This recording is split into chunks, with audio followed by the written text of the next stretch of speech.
कोणीतरी भावना भडकवतो आणि आपणही भडकतो. डोक्यात मेंदू नावाचा एक प्रकार असतो. हे नेमकी आपण तेव्हाच का विसरतो? मी ख्रिश्चन हा हिंदू, मी शीख हा मुस्लिम, मी ब्राह्मण हा मराठा, मी धनगर हा जय भीम. इथे खूप घनदाट आहे, जाती धर्मांचे जंगल. जरा ठिणगी पडली की पेटते इथे दंगल.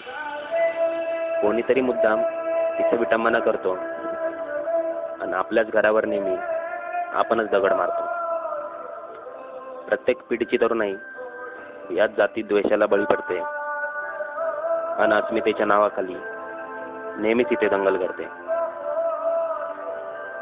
एक तरी मोहसिन शेख नेहमीच इथे शहीद होतो आणि माणुसकीला दरवेळी इथेच काळीमा फासला जातो.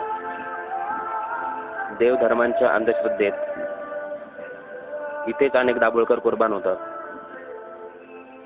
फुले शाहू आंबेडकरांच्या पुरोगामित्वाचे इथेच अनेक वारस निर्माण होतात. जाती जमातींच्या विषमतेत अजूनही बाबासाहेबांनी दहन केलेली मनुस्मृती इथे जिवंतच आहे. त्यामुळेच खैरलांजी ते खर्डा इथे अजूनही प्रवास सुरूच आहे. एकीकडे माझ्या देशाचा सैनिक सीमेवर देशासाठी बलिदान देतोय आणि दुसरीकडे माझ्या देशाचा नागरिक देशात अराजकतेचे रान पसरवतोय. तर मग काय गरज आहे इथे कुणाला बॉम्ब पेरायची? हे इतकं साधं आणि सरळ आहे. तर मग काय गरज आहे इथे कुणाला परदेशातून आतंकवाद पसरवायची?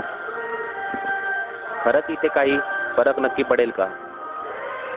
सारं काही कळून सुद्धा पुन्हा तिथे सगळं अडेल का? कशाला हो दाखवता तुम्ही धर्माच्या कट्टरतेचा माज? आणि कशासाठी आहे तुमची ही खोटी अस्मितेची खाज? इथे राम हाच रहीम आहे, कृष्ण हाच करीम आहे, इथे बुद्ध हाच भगवान आहे आणि अल्लाह हाच ईश्वर आहे. जर इथे सबका मालिक एकच आहे तर इथे मंदिर मस्जिद वेगळे का? जर इथे देश सर्वांचाच एक आहे तर इथे प्रत्येकाच्या हाती झेंडे वेगळे का? चला आज आपण सर्वांनी एक प्रण इथे घेऊ. इथे फक्त भारतीय हीच जात आणि माणुसकी हाच धर्म मानू.